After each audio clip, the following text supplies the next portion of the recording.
It's different for all of us.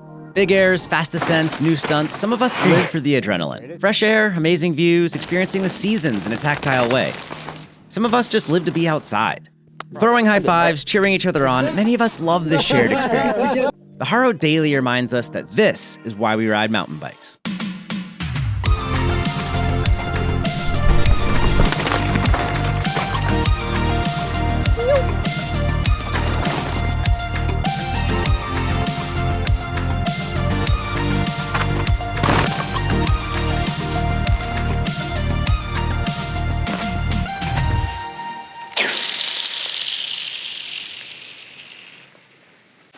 It's the best part about winter, skipping rocks and throwing ice on ice.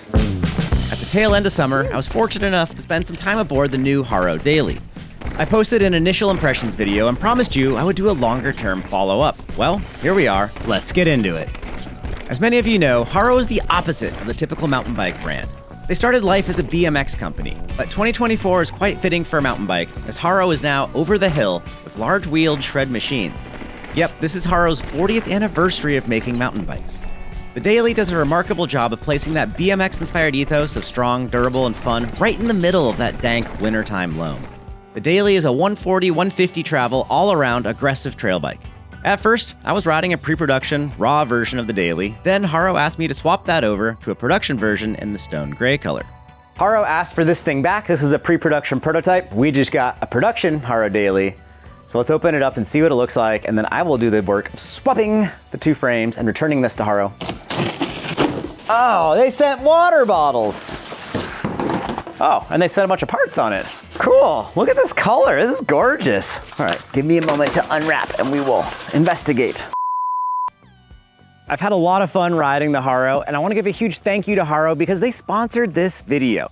Technically, that does mean the video is an ad. In addition to Haro, I've got support from one sponsor that I want to mention, and that's Shimano. So with that, let's jump back into the video.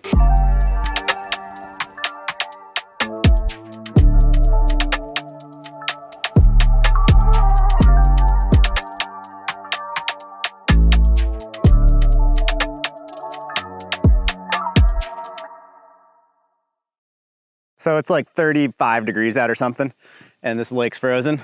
Makes a cool sound when you throw a rock.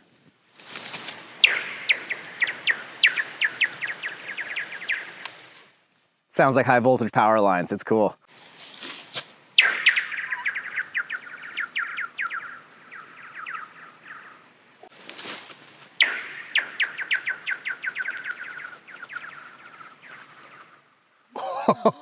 That was cool.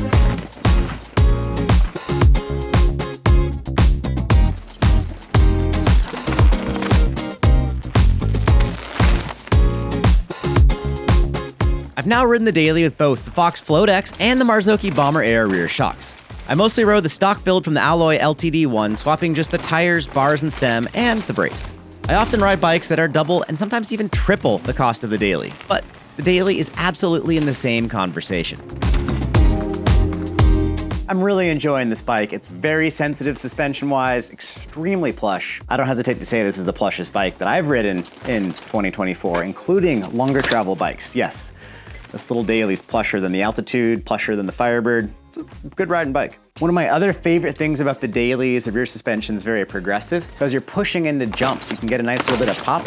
But more importantly, when you're going to land in bad places, you don't bottom out unexpectedly. Yeah, you can still bottom out, but it's a very soft, gentle, controlled bottom out. The rear suspension on this thing is really good.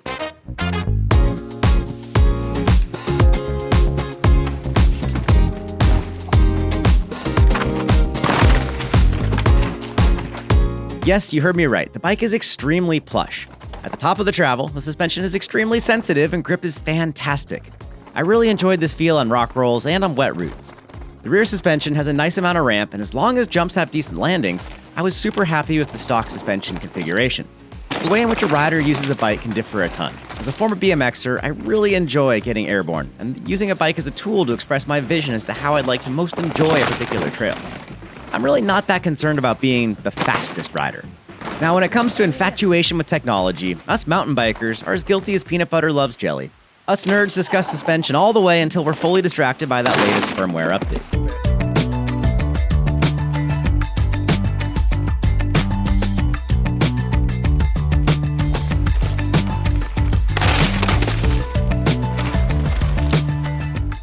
on record many times saying that a trail bike's geometry is far more important than its suspension travel. More specifically, the balance of the two has to be appropriate, and ideally, the suspension doesn't throw any weird geometry curveballs at you. The geometry of the Daley stands out from the crowd with a ride feel that encourages the wheels on the ground feel just begging for more speed.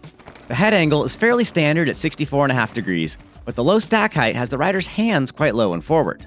The rear end is a fairly massive, to me, 445mm length.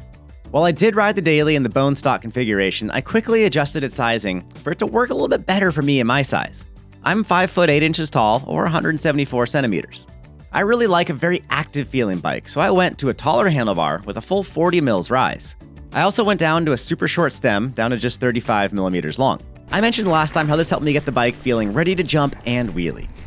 This little manual line here, it's a little bit of a doozy. So the deal with this bike, it's kind of a longer back end. What that ends up feeling like on the trail is that it's more effort to get the front end up and onto the rear wheel. But there's an upside to that. Once you are on the rear wheel, you kind of have a get out of jail free card. Once you do get balancing, you can just charge through a lot. It creates a bit of rear wheel stability that you can then use to bump jump or whatnot.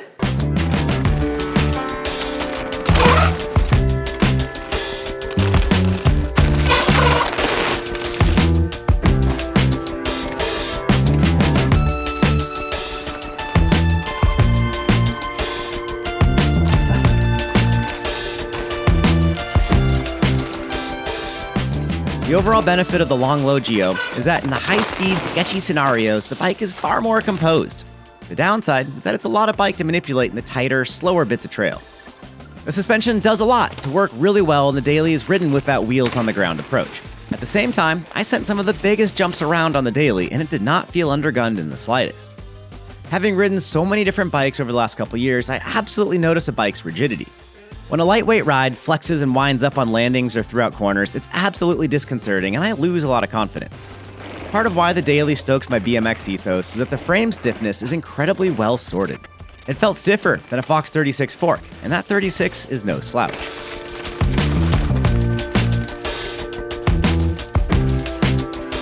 Thus far, I've been spilling my guts about how solid this bike is on the most fun parts of the ride. The descents, the jumps, basically everything all over the hill. But to get to all of that, sure as shit's creek, we've got to pedal up that dang hill.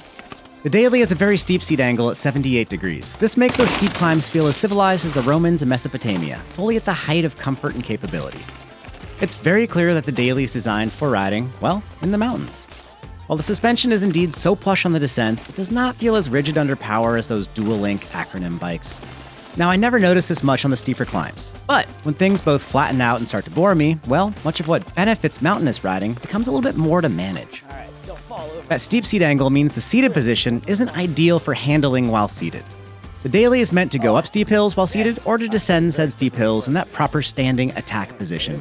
Haro did not design this bike for boring, flat terrain, and that's fantastic. I want to be transparent about this because while the Daley is a great bike, it's also somewhat purpose-built, and I commend Haro for that. Let me know in the comments if you agree with my take here. While I'm getting particular, I do have a couple small critiques. The cable routing is beautiful to look at, but it's pretty challenging to actually slide the cable housing through. The geometry is very specific and won't be for everyone, and the weight isn't minimal. I give the weight a pass, as this is fully expected and appropriate for such a stiff and strong bike built for hardcore riders and at this delicious price point. Now let's get judgy and dive into a couple of comparisons. First up, the Ibis Ripmo AF. I've been riding the Ripmo AF since 2019, and it's one of the most ubiquitous bikes on the trails.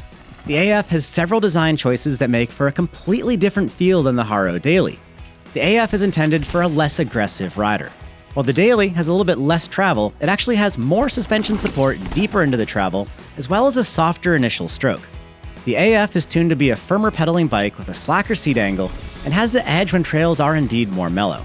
But despite having less travel, Haro has built the frame of the Daley to be way stiffer than the Ripmo AF, and this had me feeling more confident in more places. The Marin Rift Zone was a lot of fun to dissect. Rolling on dual 29-inch wheels, the Rift Zone again feels lighter duty than does the Haro. The Marin does pedal slightly better, and the feel of the Rift Zone is much more minimalist. In comparison, the Haro brings it all to the table. The Marin was easier to get into the air and easier to initiate a wheelie with, but it also required more of this kind of active riding style to get down gnarlier bits of trail. The Daley is just as keen to keep both wheels on the ground as it is to hop and jump its way around the forest. I did not ride the Marin with the same level of spec as I did the Haro, but it does feel like Marin went almost a full category lighter in terms of intended use.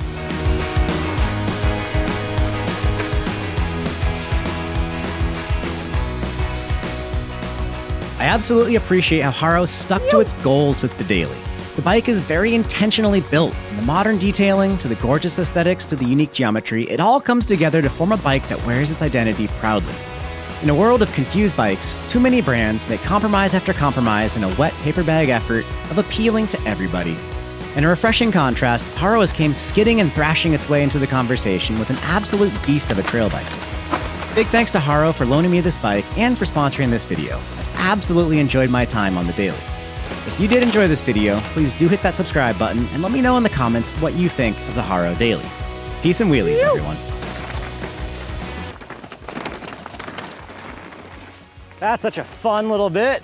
That's my favorite part of this trail, that dumb little wheelie.